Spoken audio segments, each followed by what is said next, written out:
मैंने बाकी का ऑयल निकाल लिया है, बस थोड़ा सा ऑयल ही मैंने रहने दिया है। तो यहाँ पे रेडीमेड पराठे जो है मैं पूनम के यूज़ कर रही हूँ और इनका टेस्ट बहुत अच्छा है। ये मैं फ़र्स्ट टाइम लेकर आई हूँ। इससे पहले मैं मनु सलवा के लेकर आती थी। और जो दूसरे पराठे जो घर वाले हैं मैं वो भी बनाती हूँ, ऐसा नहीं कि मैं वो नहीं बनाती। बस हस्बैंड और मैं ये वाले सहरी में जो है ना ज़्यादा शौक से खाते हैं। जब से हमारी शादी हुई है तब से हम यही वाले पराठे सहरी में ही खाते हैं। आपको अगर याद हो तो लास्ट टाइम भी मैं यही वाले यूज़ कर रही थी। तो बस सिंपल सी सहरी थी, बहुत मज़ा आया और अल्लाह पाक का शुक्र है कि आज का रोज़ा बिल्कुल भी नहीं लगा, बिल्कुल भी एहसास नहीं हुआ। अल्लाह पाक जो है हिम्मत दे देता है जब हम रोज़ा रखते हैं, हमें इतना सब्र देता है। और रोज़ा जो है नाम ही सब्र का है, इससे इंसान में सब्र पैदा होता है, भूख का सब्र। और इसके अलावा हम अपनी ज़ुबान को जो है लगाम देकर रखते हैं कि हमने कोई बुराई नहीं करनी, हमने किसी को बुरा नहीं बोलना।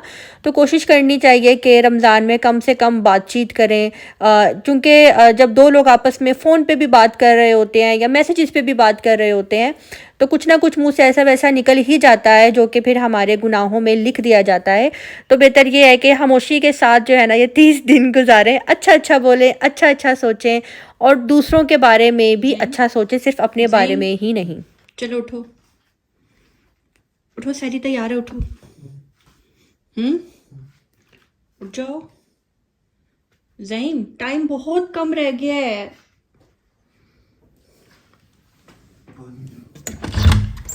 उठोगे?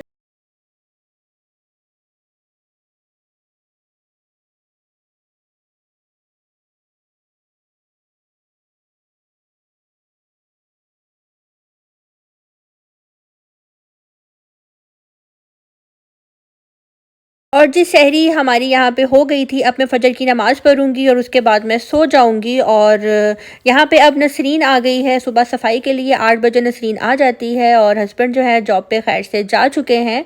और ये जो 2 घंटे की नींद होती है ना सुबह 5 बजे के बाद से लेकर सुबह 7 बजे तक की, वो मुझे कह रहे थे कि बहुत मीठी नींद थी, आज तो दिल ही नहीं कर रहा था उठ के जॉब पे जाने पे। जबकि 23 मार्च की जो है आज पूरे पाकिस्तान में छुट्टी थी, लेकिन मेरे हस्बैंड को बिल्कुल भी छुट्टी नहीं थी और उनको जाना पड़ा। और हम 23 मार्च का जो है ना काफ़ी टाइम से वेट कर रहे थे कि इनको छुट्टी होगी, लेकिन ऐसा बिल्कुल भी नहीं था।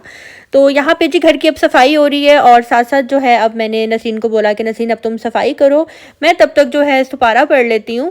और आज ही मैंने कुरान मजीद भी स्टार्ट किया है और फर्स्ट सुपारा मैंने खैर से आज कंप्लीट कर लिया है। और मेरा मानना यही है कि रोज़ का एक रोज़ा और रोज़ का एक सुपारा ठहर ठहर के समझ समझ कर पढ़ेंगे तो ज़्यादा अच्छा है। स्पीडें बिल्कुल भी नहीं दिखानी चाहिए, ना ही रेसें लगानी चाहिए कि जी तुमने कितने सुपारे पढ़ लिए, मैंने इतने पढ़ लिए, तुमने 3 पढ़े हैं कि नहीं नहीं मैंने तो अभी 10 कंप्लीट भी कर ली हैं। ऐसा बिल्कुल भी नहीं होना चाहिए। कोई भी शर्त नहीं है इसमें कि आपने रमज़ान में 3 या 10 जो है कुरान मजीद मुकम्मल करने हैं। बस ये है कि आप कम से कम एक कुरान मजीद ज़रूर पढ़ें ताकि उसका आपको बहुत ज़्यादा सवाब मिले। तो यहाँ पे अब मैं अफ्तारी की तैयारी करने आ गई हूँ। मुझे बिल्कुल भी समझ नहीं आ रहा था कि मैं आज अफ्तारी में क्या बनाऊँ, क्योंकि हस्बैंड मुझे कभी बोल रहे थे कि मैं लेट आऊँगा, कभी मुझे कह रहे थे कि जल्दी आ जाऊँगा। तो समझ से बाहर था कि मैं फिर अपने लिए इतनी मेहनत क्यों करूँ। फिर भी मैंने पकौड़े फ्राई कर लिए, इसके साथ रोल जो है बनाकर मैंने रखे हुए थे। ये 4 रोल थे जिनकी शेप थोड़ी डिफरेंट थी, जो कि हम स्टार्ट में रोल बनाते हैं ना तो अजीबोगरीब किस्म की शेप आती है, ये वो वाले रोल थे। वो मैंने साइड पे कर लिए थे कि फ़र्स्ट रमज़ान यही ट्राई करूँगी सबसे पहले। तो मैंने उनको फ्राई कर लिया और इतने में ही जो है हस्बैंड भी आ गए थे, तो उनको मैंने बोला कि आप स्ट्रॉबेरी शेक बना लें। तो बस यहाँ पे वो स्ट्रॉबेरी शेक बना रहे हैं। और खाने में मुझे ज़ईम ने बोला कि ऐसा करो कि आप राइस बना लो जो आपने कुछ दिन पहले बनाए थे। हस्बैंड ने फर्स्ट टाइम खाए थे छोले वाले राइस, तो उन्होंने कहा कि आप यही बनाओ, आज दिल कर रहा है खाने पे।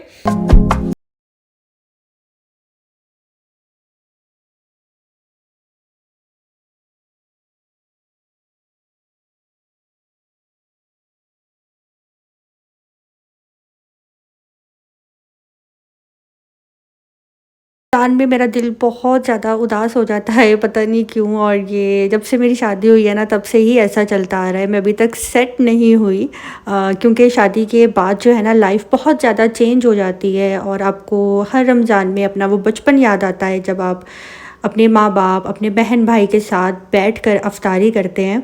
तो आज बार बार मेरी आंखों में आंसू आ रहे थे यही सोच कर के मैं आज अकेली अफ्तारी की तैयारी कर रही हूँ। फिर से दिल बहुत ज़्यादा उदास हो रहा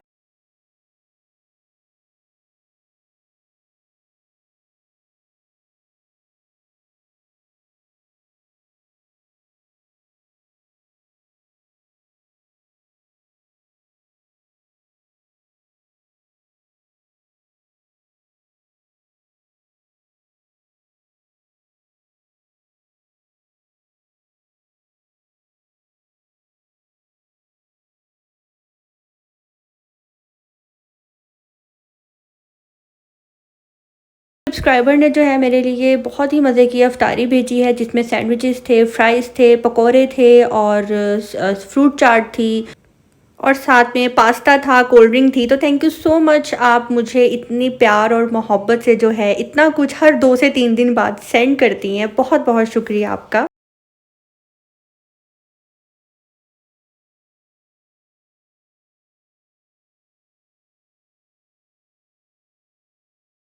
नमाज़ पढ़ी और उसके बाद जो है किचन नीट किया और अब मैं आई हूँ किचन में चाय बनाने के लिए, क्योंकि चाय का नशा जो है ना बहुत ज़्यादा टूट रहा था, बॉडी में पेन हो रहा था। और अब बस चाय की यहाँ पे तैयारी करूँगी और आज का व्लॉग होता है यहीं पे दी एंड। मिलते हैं बहुत जल्द नेक्स्ट व्लॉग के साथ। अपने दुआ में रखिएगा याद, और जिसने अभी तक मेरे चैनल को सब्सक्राइब नहीं किया, जाते जाते सब्सक्राइब कर ले। अल्लाह हाफिज़।